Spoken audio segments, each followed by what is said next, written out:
Welcome to the Business of Race podcast, where we examine issues of race and racism, their impact on businesses, and what employers can do to make a healthy work environment for everyone. I'm your host, Regina Newkirk-Rucci, the Director of Equity for 90 Forward. And today in the conference room, woohoo, we are joined by Cindy Watson and Raven Winehouse from JASMYN. Thank you so much for being with us today. Thank you, Regina. You're welcome. Thank you for having us. All right. Well, we got a lot to talk about because there's a lot to talk about, but I always want to start with something just a little light and fun, a little water cooler conversation. So I know I have been being asked to go to events a lot lately, which is nice. People still like to have me at their house. So thinking about what's a really good dish? What's your favorite dish to bring if you've got to go to a potluck function or a social event? Because I need some ideas. Well, for me, I'm afraid of judgment, so I don't even cook nothing. I just bring the plates and the juice or the water. Oh, so you a cups and ice person? Yes. Okay. You want some? I got you. Yes. Do people know to give you the cups and ice? They do. Okay. They do. Okay. Mm-hmm. Okay. If they're good friends of mine, they know. They know. Mm-hmm. Okay. And the cups and ice people always know that they are the cups, ice, napkins people. I got the plates. Yes. Okay. That's fair. That is fair. All right. Because nothing worse than, because I see that now, especially on social media, people who clearly do not cook, putting together horrible things and feeding it to people. That's just stop it. If you don't know what you're doing, don't. Who made the potato salad? Who made the potato salad? And if you can't make potato salad, please bring cups and plates, napkins, some soda, something. All right, what about you, Cindy? Okay, well, I can make the potato salad because I'm a big cook, but actually my go-to is deviled eggs. Deviled eggs? Because it's not very hard to do. It doesn't take very long. It's if you have an egg platter, it's easy to bring. Oh, nice. Well, see, the thing for me, I really like, it's a fruit dip, right? You take it's equal parts, usually, Cool Whip, marshmallow cream, and cream cheese, and mix that up, and then you just put sliced strawberries around it. Oh, nice. That sounds delicious. It is so good. To die for? It really is. Oh. And it's super easy. I could do that. You could do it. Okay. You could do it. Okay. Right? Look, I'm going to add nothing special. Wait a minute, do you have a mixer? Huh? Uh-oh. Well, you can stir really hard. Yes. You can do it. Yes. Leave the cream cheese out, let it soften, and then just stir it really hard. You can do it. Still do it. You still do it.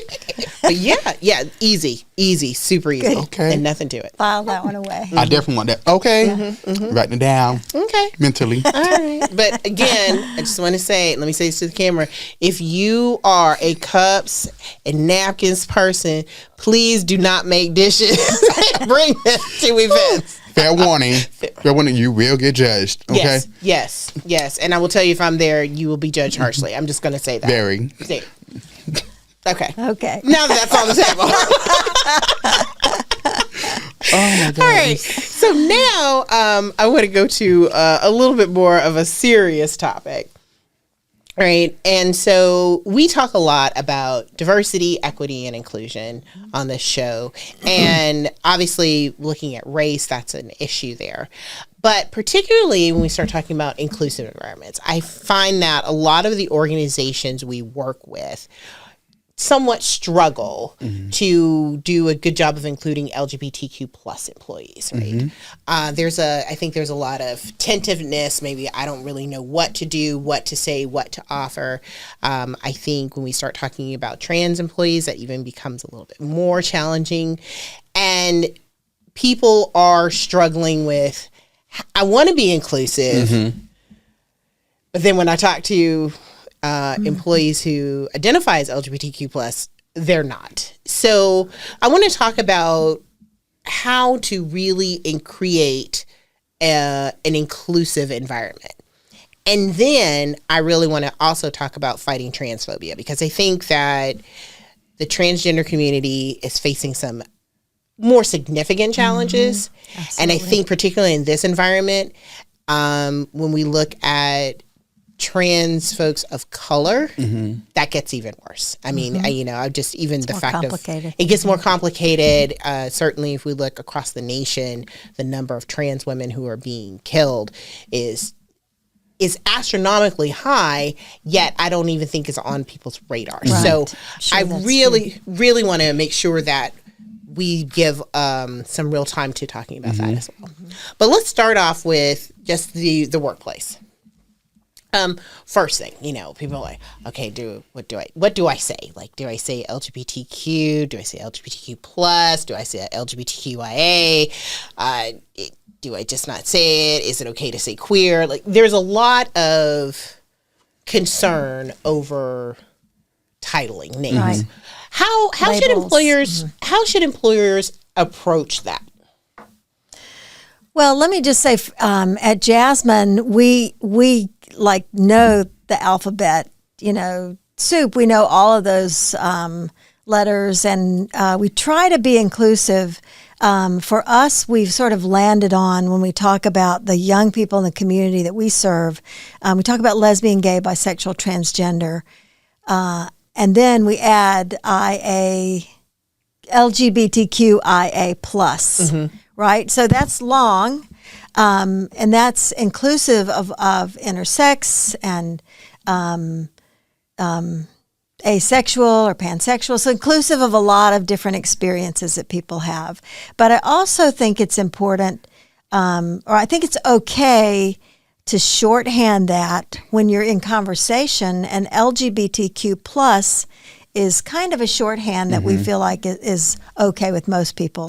If you're talking with younger people, in conversation, who are in the LGBTQ plus community, the word queer is an important one to have in your vocabulary, because that is how a lot of young people define themselves. And that's really a word for younger generations that's really about, abandoning the long list of labels and saying, this is who I am. I don't necessarily fit in labels. I'm queer or I'm genderqueer. And so we respect that. And really, that word respect is a big piece of all of this, because if you're having a conversation with someone and you just aren't sure, people are not offended if you just say, how do you want me to talk about this when I'm talking with you? And I think that's it, right? Like, ask. If you ask with respect and you sincerely want to know, I think most people are very open to that. Just even racially, I know I have that. I prefer Black. If you ask me, and that's what I'll tell you. If you're approaching me with respect and you use African American, I'm not going to be offended by that. But I would still say you should ask, because it will vary from person to person and for reasons. Yes. Right. So I think that's, and I don't know why people seem uncomfortable doing that, but to me, that's the best way to start it. Just ask. I think people is afraid of change. Change is good. Change can be bad sometimes as well. But when we have to face change, it puts us in a vulnerable state where we have to either open our minds or close them down a little bit more, So, yeah. Well, and that's the thing, right? You can fear the change, but it's still coming. Right. So you might as well be open to it. And I think you want to embrace it in the best way possible. And I think if you do that with an open mind, and really, your heart matters. Your intentions matter so much. I have messed up in the biggest ways, but because my intentions were right, there was a lot of forgiveness and grace in this space. And so I think that's the other thing too. Like, check that part first. Get that part right. Absolutely. All right. So we've gotten to the identification. I don't love the word labels, because I think that has another thing, but I know that's how we use that. But we talk about how people identify and what they prefer. Now we start to talk about, how do we make the workspace more inclusive? And I think that sometimes that's hard, right? Because I don't necessarily put my sexuality out on the table, right? I may not be having multiple conversations about my gender identity.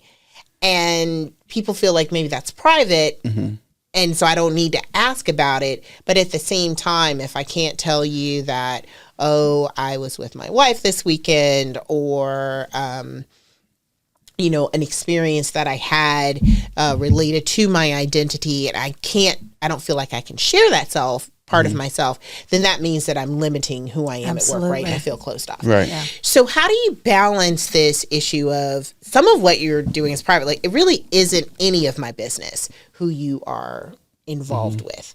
And at the same time, it should be very much my business if you want to share with me at work what you did with someone that you love. Right. So how do you balance this private versus public? And I want to create a space where people can be free to be themselves, but I'm not necessarily requiring everybody to put all their business on the table. Okay. So a little background. I done worked in many career fields, and I done met many different personalities, different styles of leadership, etc. Me, I am a very vocal, open, honest person when it comes to how I identify, who I am, you know, things I face outside work, you know, because sometimes it does overflow into work, you know. And when as a Black trans woman who was living with HIV, when I first started, I tried to talk to managers and let them know, hey, this is who I am. I hope you guys don't have any issues with this. I hope you guys are inclusive. Like, I ask straight up questions and direct questions, for there won't be any issues later on down the line. You know, don't want no misinterpretations, no biases handed out to me, anything like that. I definitely want to be treated like everybody else, you know. Granted, I might have to go to an appointment because, you know, I have HIV, or I got to check my levels on my HRT, you know, like that happens, you know. But me, again, I have to sit with managers and I become vulnerable, and I allow managers to hear me and ask questions if they have any concerns or issues. Even though I don't have to, I want to give that grace and break down that wall that's up right now. You know, maybe they haven't met somebody like me, you know, who have to deal with XYZ. So why not educate them a little bit? And that's okay, you know, and that's okay. So, yeah. Okay, but so some of that feels like then the onus is on you, right? Right. And I don't know that fair isn't the right word, but that feels like a lot of weight on you, when, to me, the responsibility of creating that welcoming environment is on the employer. Which is true. You know, that is really true. I just think I just want to get ahead of the game, and just as me, the person I am, I just want to get ahead of it. I don't want it to catch me off guard or anything like that, and I don't want people to feel uncomfortable. Which, I'm not living for people; I'm living for myself. Right. Yes, you know, but I know that society can be standoffish and weird when it comes to new people and personalities and identity. So I just want to break that down before it gets any worse or they feel uncomfortable, which I can't help that you feel uncomfortable about who I am or what I identify as. No, but what I can do is try to lessen some of that uncomfortability, take the initiative, even though that can be a lot of emotional strain and mental strain on myself. I would rather work in a healthy environment than an unhealthy environment. 'Cause I don't work in both. And when I tell you unhealthy environments creates more mental stress, physical stress, I don't want to come here no more. I don't, but I got a bills I got to pay. I got to suck it up. I got to do this, you know, like it's hard, but I do it. So if I'm the manager and I want to create that atmosphere so Raven can be her full self in the, you know, in that, and be able to say, I would start with, on first meeting, tell me what pronouns you want me to use. Tell me what your preferred name is. How do you want me to call you? Because often in the workplace, when you fill out your, your documentation, all the forms you have to fill out on the first day or whatever, you typically have to put your legal name, your government name, and that may not align with who I am or how I want to be seen or how I am. So right at the very beginning, an employer can say, so you the forms are going to have legal names, but tell me how you want me to refer to you, and please share your pronouns, your personal pronouns with me so I can understand that. And that signals, that's like a little signal, a code that says, oh, this is a person who's a little more savvy about this. This might be a person I could lay my cards on the table with. And even so, I mean, I think one step before that even is in looking at what your application states, right? So there is the issue of what's your legal name. Right. But then also what's your preferred name? Right. A chosen name. Or chosen name, right?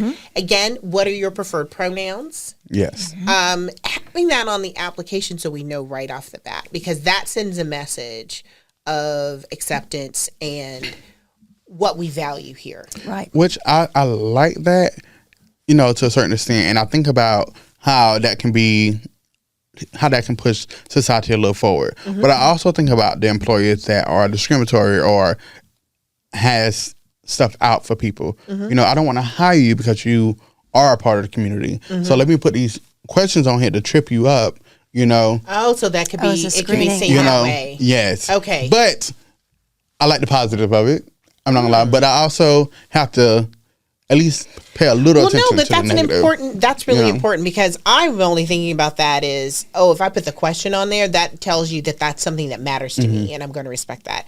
I didn't even think about the fact that, though, that could be looked at as, let me just, no, they said this.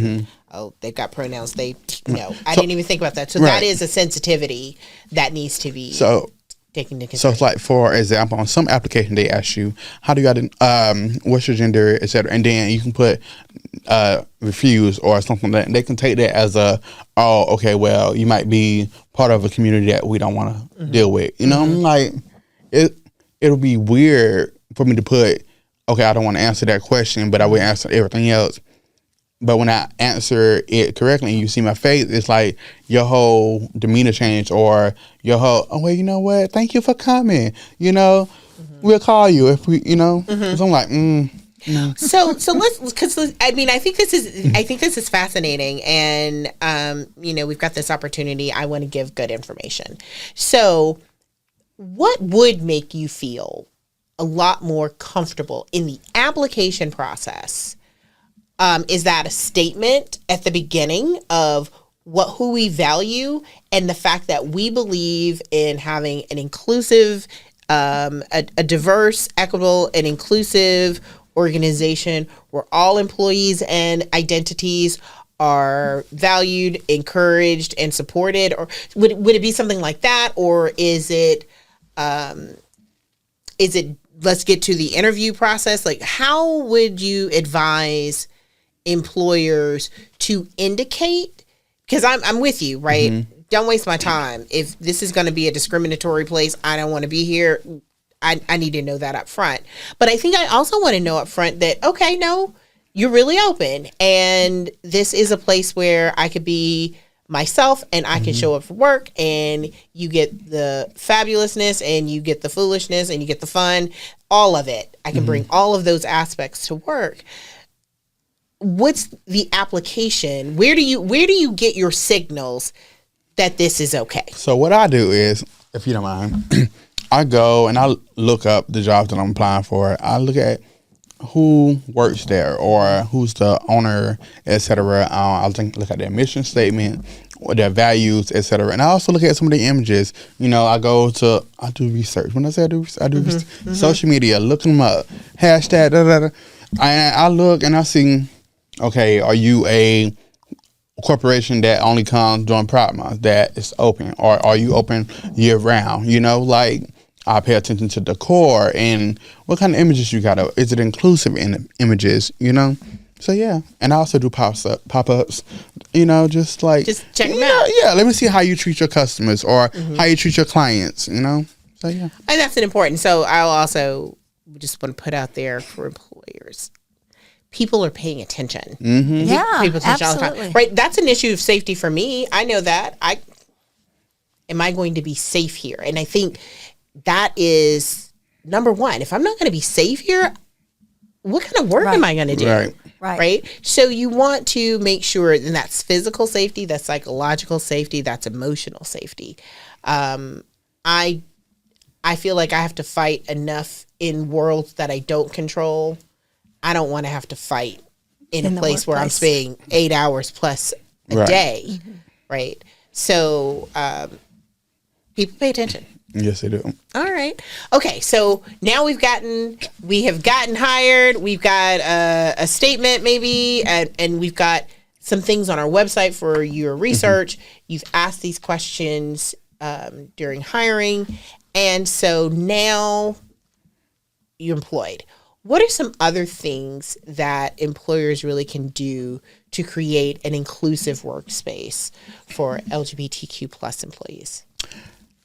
I worked for a job before, and we had to do a training. We had to go through the handbooks and stuff like that. And throughout the handbooks, it was really amazing how they captured the affirmative for LGBTQIA plus individuals. And it stated something as like this. It said, do you identify as XYZ, and do you prefer to be in XYZ dorm? And if you have any issues or anybody has any transphobia, homophobia, you are allowed to bring that up to us, and we would handle that immediately. We would send that person home, and that's it. We do not tolerate that here, and we respect people for who they are. Like, I like that, but I just didn't like the coworkers, but I liked that, So it was nice. It was really nice. Okay, so that was just in the handbook, right? And in a policy, like a zero tolerance policy, we're not putting up with that phobic behavior. Okay, what are some other things? Because, for instance, I know now, like here in our building, we actually, I think, again, in awareness, we have made several of the bathrooms gender neutral. Right? Yeah, and that's such an important thing, to be able to have plenty of places, especially bathrooms, that all people but trans people can go to and really feel like I'm in the right place. I can take care of myself here. I'm safe. I don't have to worry about being targeted or waiting all day to have to go to the bathroom, that kind of thing. Right. So whether you have unisex or gender neutral bathrooms, single stall, or family bathrooms that you've repurposed as gender neutral bathrooms, or you just make multiple stall bathrooms, people can go to the Ally bathroom McBeal style, anybody where you need to go, and you're going to be respected. It's going to be okay. Yeah. I think that's really important. And I think that's a lot simpler than a lot of people think it is. Not hard. I think it can be simple. I really do. Yeah. I do think people overthink things, a lot. I'm like, it's not that hard. Right. Right. Not that hard. Yeah, so. Right. And what makes it harder is a cultural climate where a lot of those things are being called into question. Right. So that creates a lot of questions. And part of what's happening in our community and around the state is that all of these kinds of laws get presented. They aren't all passed, right? But there's all these questions like, we can't do anything for gender neutral bathrooms because there's some kind of penalty attached to it. We don't quite know what it is. And so it's very important, I think, for employers to really find out what's the facts. What the law actually says. Because there were things that were in the bills beforehand that didn't actually make it into the law.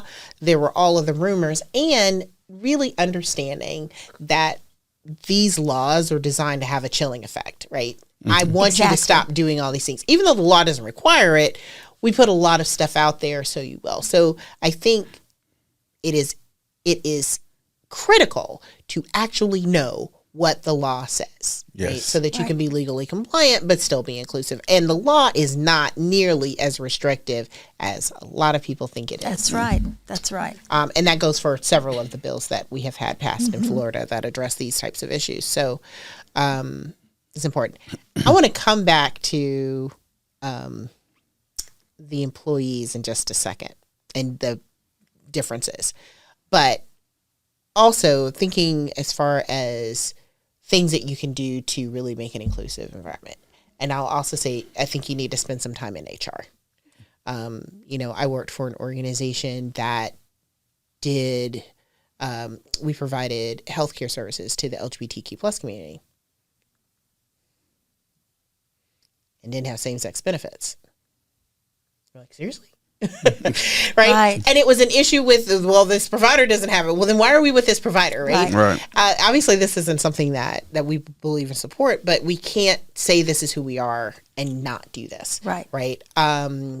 Various things that get covered as far as medical benefits as well, right? HRT. If that's not being covered, then, again, how inclusive are you being? Right. So I think also really spending some time with your HR package to make sure that your benefits equitably serve everyone in your organization, I think is another place. And when that's not available, trying to advocate for it, right? Actually, because we're JASMYN, that's something we have had many conversations with folks about in terms of benefits. But if everybody is advocating for it, then it's not the insurer. It's not the package that gets to say, no, we're not offering it, because everybody needs it. Right.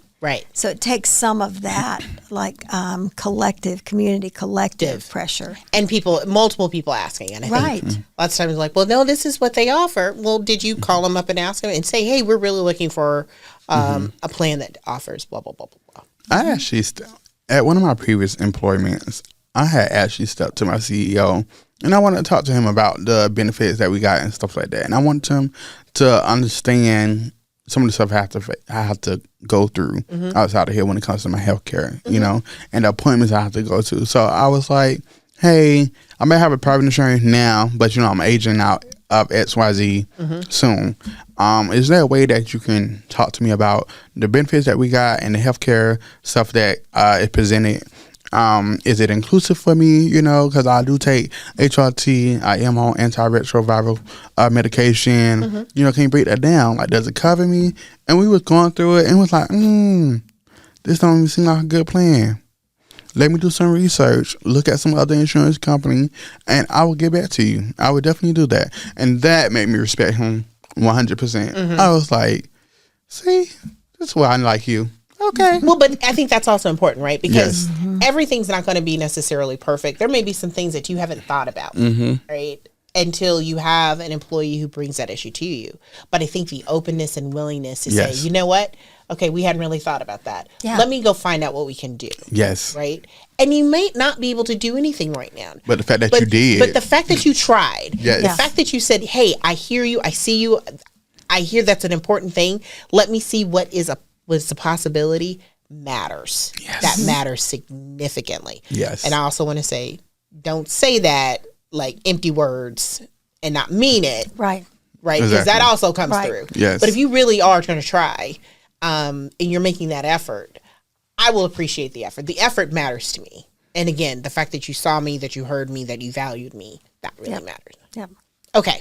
So now we've sort of talked about organizationally what folks can do. What about employees now?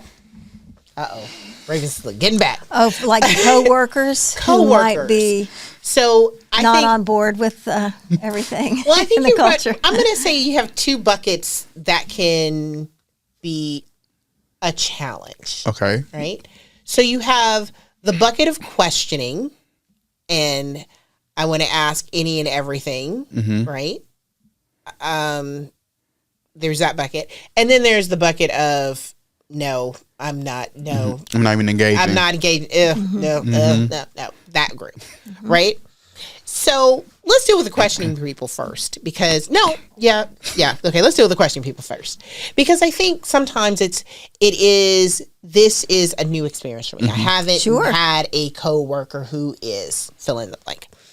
Or that I know, which is what I usually say. And I want to ask questions. I want to know. And this is, so we talked about this in race as well. Like, number one, it is not your coworker's responsibility to educate you. Exactly. Right? Right. I am not your own personal college. Or Google. right? But I do want you to be able to, like, I don't want you to feel so stilted in a conversation that we can't converse. So how will you advise people who have questions and I don't know, and and I don't want to seem silly, but can I this and do this, and that sort of employee? What would your advice be there? Well, I mean, I could speak from the employer's perspective that you probably want to do some sensitivity training with the whole of your employees to help them understand what good boundaries are, so it doesn't all lay on the part of the person who's being asked, and so you preempt some of that if you can do that, if you can expect or have offerings for ways for people to learn. Some on their own, or to do some of that work on their own, but also to learn the respect around, what's okay to ask and what's not okay to ask. Okay, that was good. What would you do? Well, as an employee, me, I done had that happen. Really, I have so many situations. We're not going to talk about that, but I had that happen. Some guy was flirting with me real quickly. Some guy flirted with me. And I was like, hey, I just want you to know I'm trans, and the whole situation he just went silent and everything. So, boom. A few days later, he just started coming to me and just asking questions randomly. I'm like, okay, well, first off, let's take a break, take a breather. Remember, there is a time and a place for everything. Okay? And because I this close to you who I am, that does not mean that I am entitled or obligated to answer your question, or you're entitled to an answer. Now, if I feel like I want to take it upon myself to actually talk with you and converse about my identity, then yeah, that's my choice. But I'm not going to be forced or coerced or anything like that.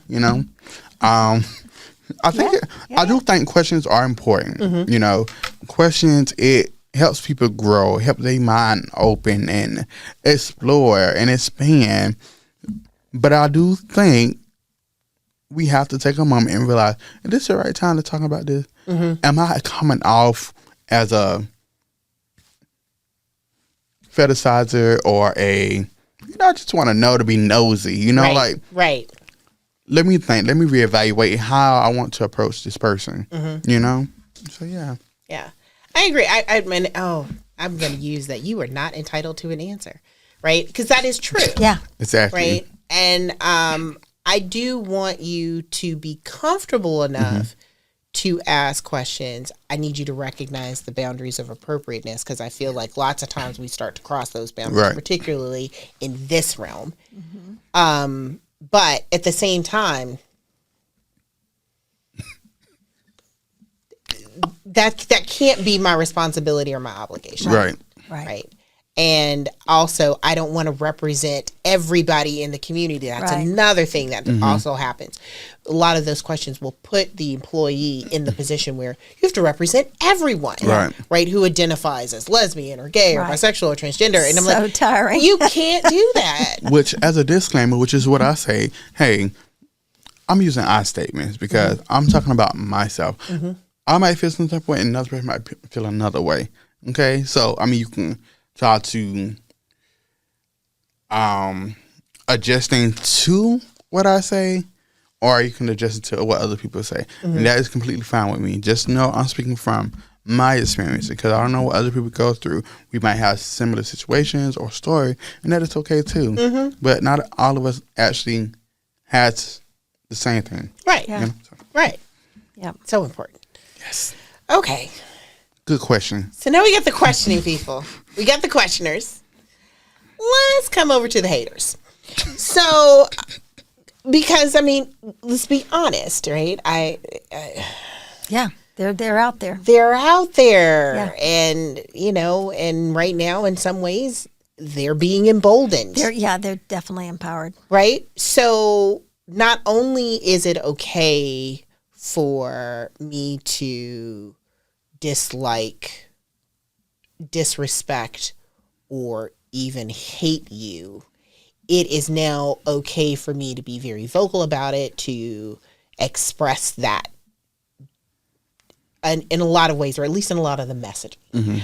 Which, if I'm trying to create an inclusive environment in my corporation, you can't have that. So let's start with the employers first.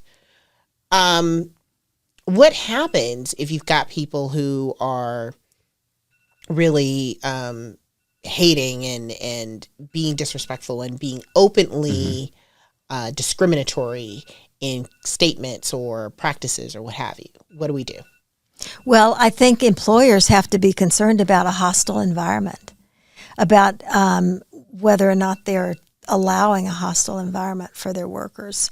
I know it's important to have good policies around not just non-discrimination, but maybe policies around non-discrimination, but being inclusive about when you're creating a hostile environment, that does impact the discrimination. And then I think trying to be proactive in the environment to say, especially to folks who may be experiencing it, there's a grievance policy, there's a process.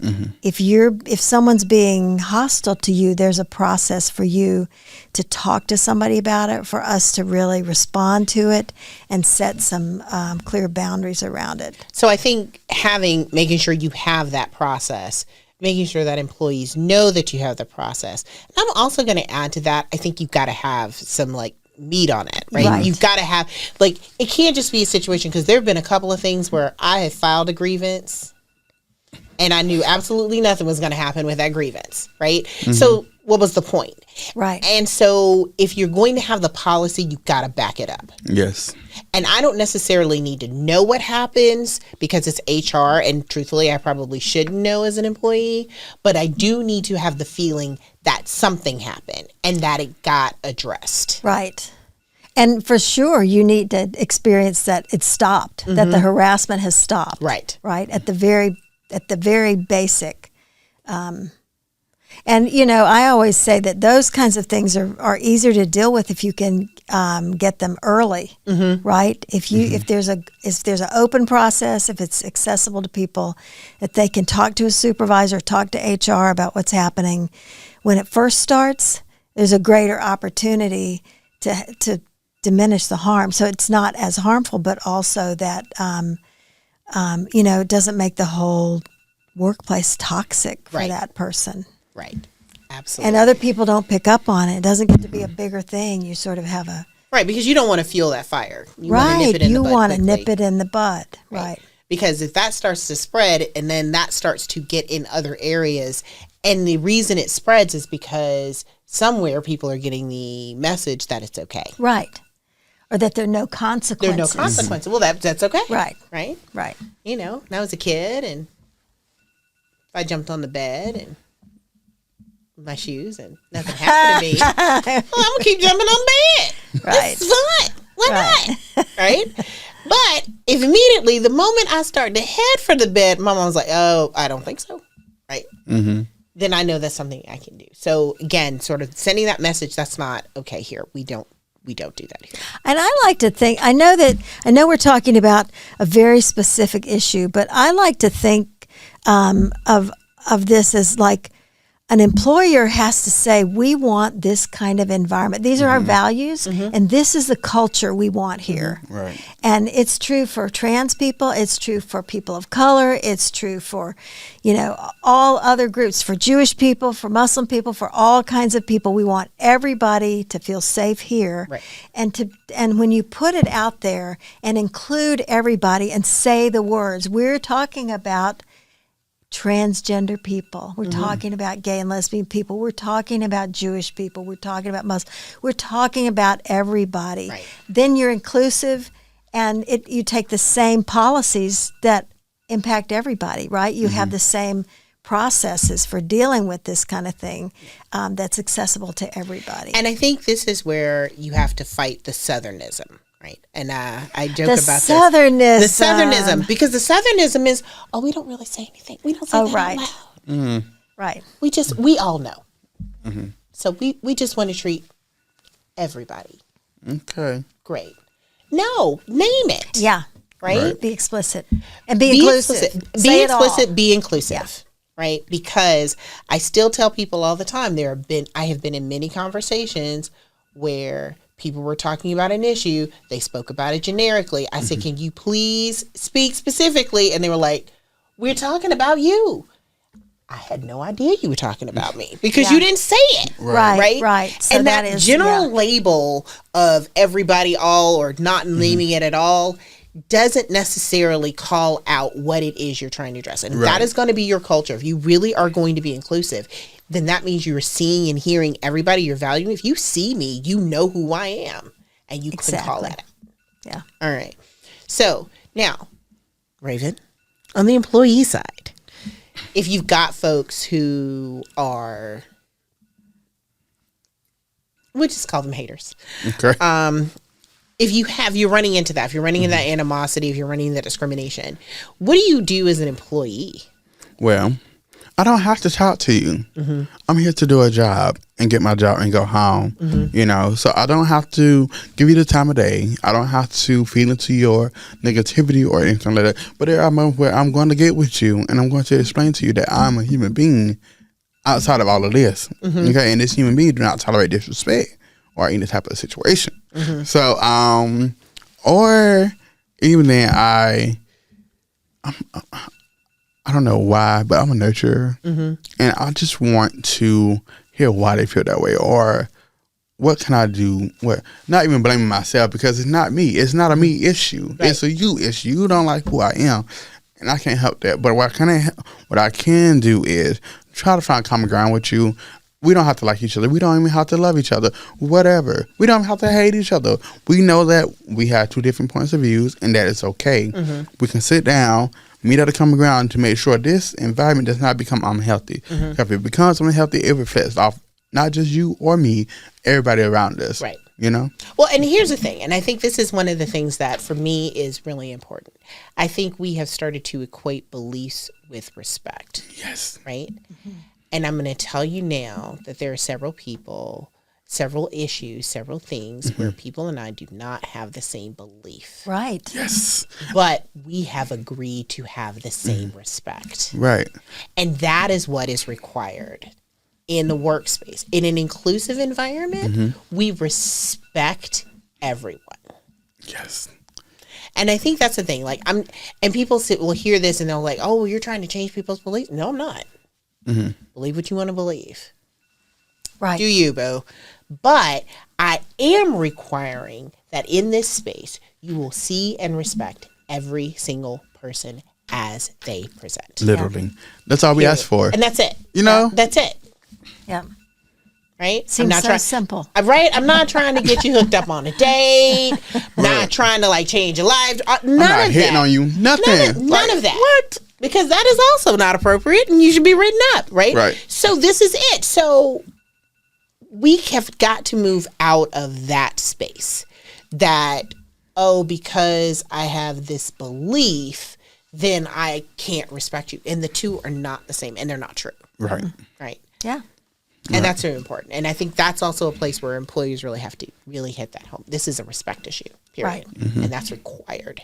I think all employers or employees should take some type of training on inclusivity, we don't have to agree with everything. We don't. But we can agree on respecting each other. Right. That's a given. What? Right. I didn't come here to please you and lick your feet. What? No. Girl, that got my face. Right. And I am here to do a job. Yeah. Okay. Right. How is it affecting you? It's not. Okay. Does it affect your paycheck? It does. Do I sign your paycheck? So why do you have to issue with me? And that's the thing. And this is it, right? Yes. And at the same time, again, you should be able to talk about what you did this weekend. That's Right. right. In totality. You can talk about, And I can talk about what I did this weekend. exactly. That's And I right. don't have to agree with what you did this weekend. Like, for instance, I got a whole bunch of people on my team. They love to be outdoors in nature. I don't understand why. I'm like, that's where the bugs are, right? I don't want to do that. That's not my thing. That's not my jam. I don't get it. Okay. You did that. Great. Great for you. I hope you had Amazing. a great time. Right. I don't Right. get it. I don't understand it. Don't support it. Would never do it. But that's not the point. Right. Right? The point is that because you love nature, then you go in nature, Right. and you can come and you can share. Right. And that's seen and heard. And I know that. Okay. And we move on. And so I think that's also a big part of that, really making sure that employees understand the difference between those two. And the fact that we have to be able to talk about those differences. Yep. Because that's the other thing. Like, I think being able to talk across differences is another challenge that we have in organizations. And we do have to work on that. Yes. All right. And I know we are running long, but I do want to I love these questions. Talk to you. Thank you. Thank you. I'm trying to bring the smoke today. I want to talk about this issue of transphobia, particularly. Right. Give me chills. Well, it's something that matters to me significantly, and it is something where it seems to be growing. Also, this issue of intersectionality, right? When we're seeing this more with transgender people of color, the violence, the hatred, the discrimination that's happening. And I think this is something that, again, does not get addressed because of the environment we're in. But this is a problem. So as an employer, what are some things that I should be doing to actively address and combat transphobia? Sorry, I really want, I should end with easier questions. Truthfully, if you know or have the understanding that you are going to employ or have somebody that's trans-identified employed, you need to take it upon yourself and educate yourself, on pronouns or do's and don'ts. There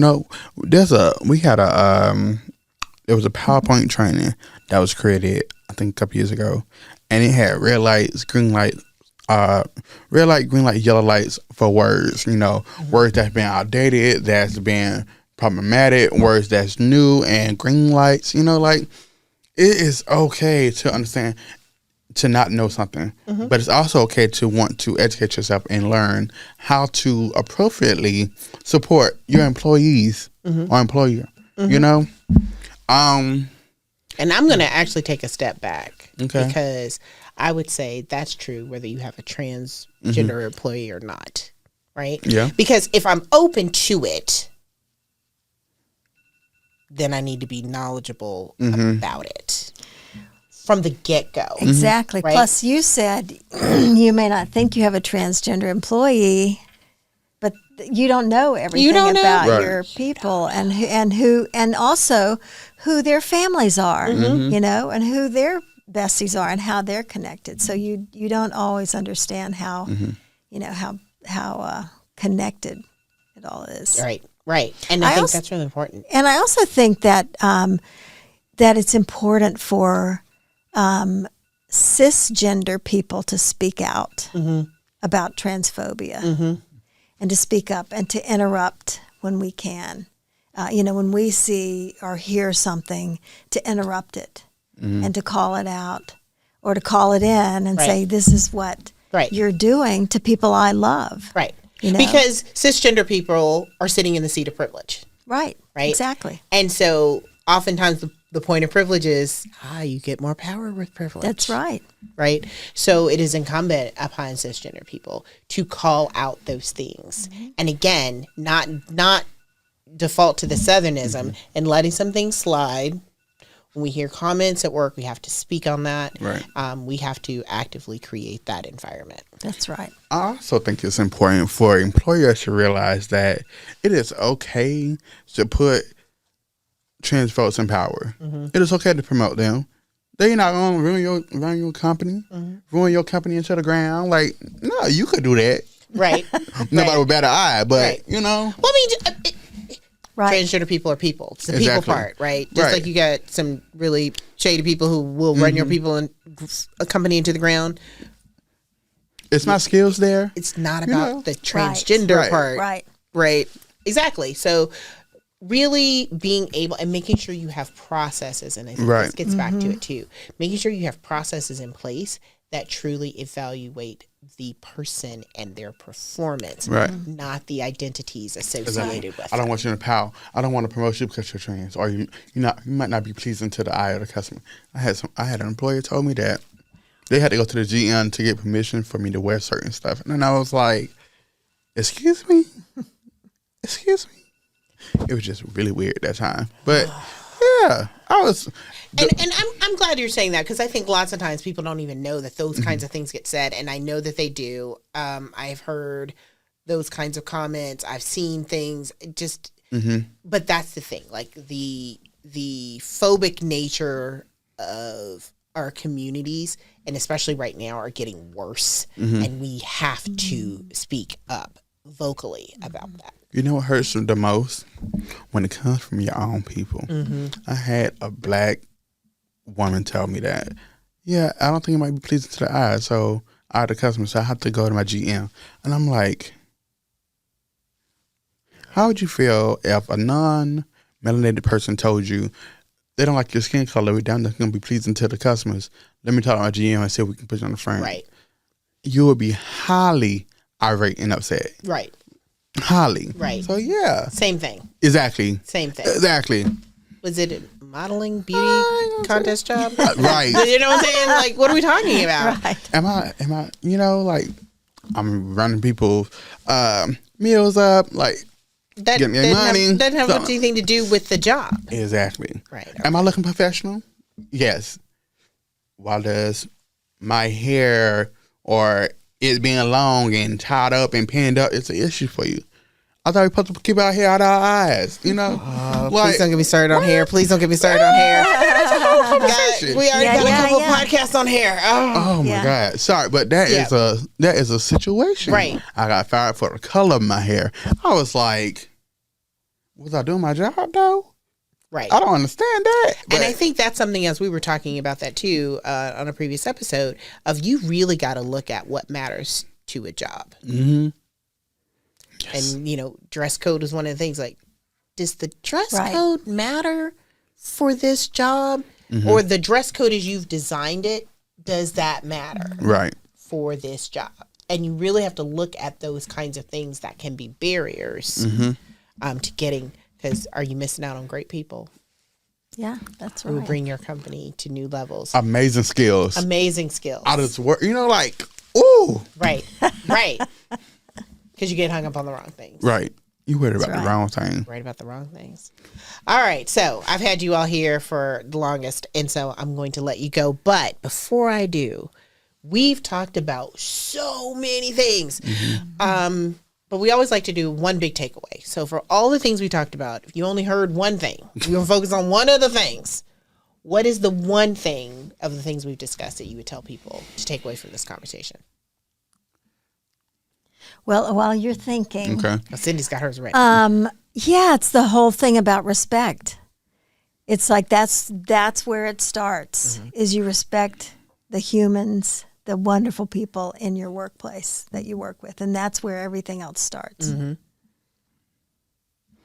I think for me, my biggest takeaway is knowing that it is okay to want to educate yourself and ask questions. Yes, but there's a time and a place for that, and that the person self-identified, whoever self-identified, is not your Google or your college professor. No. But it's okay to ask questions with the right tone, the right attitude, etc. But there's a time and a place. Okay. I'm going to take your you are not entitled to an answer, because that is my personal takeaway. I love it. That is it. But I think for me, it's also the fact that you have to be educated and knowledgeable even before the situation presents itself. Yes. Right. Yes. And the information is there. The knowledge is there. It's not Absolutely. hard to attain It is not either. hard to find. It's not hard to find at all. And so be knowledgeable. And the more knowledgeable, and I think that is be knowledgeable truthfully for any identity that you are not. Right. Right? But do some research before you present it with the situation. Makes it go a lot better. Yeah, absolutely. All I love it. All right. Well, Cindy and Raven, thank you both so much for coming today. This has been a great conversation and a really needed has. one. Amazing. Yeah. Thank Amazing. you. If you want to bring me back, go for it. Oh, you know I love will. it. You know I have your email. Matter of fact, I have your email and phone number, so I definitely find you. Hit me up on the line.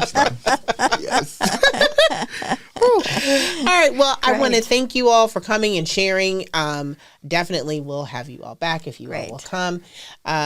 And this has just been tremendous. So thank you both. So Great. Thank you for It has lifting been up amazing. these issues. Yes. Yeah. It has been an amazing conversation, amazing questions. I did not expect them, truthfully, but I answered and I gave you my all. So enjoy them. Thank you, Raven. Okay, I try to bring the unexpected. Thank you. And thank you for joining us on this episode. We really appreciate you being here with us. Be sure to click that like button. We like to be liked, as well as to subscribe so that you can continue to get notified about new content that we put out. Also, if you have questions or issues that you'd like raised on the podcast, please send them to us at info@904.org. Thank you for joining us, and we'll see you next week in the conference room. Take care.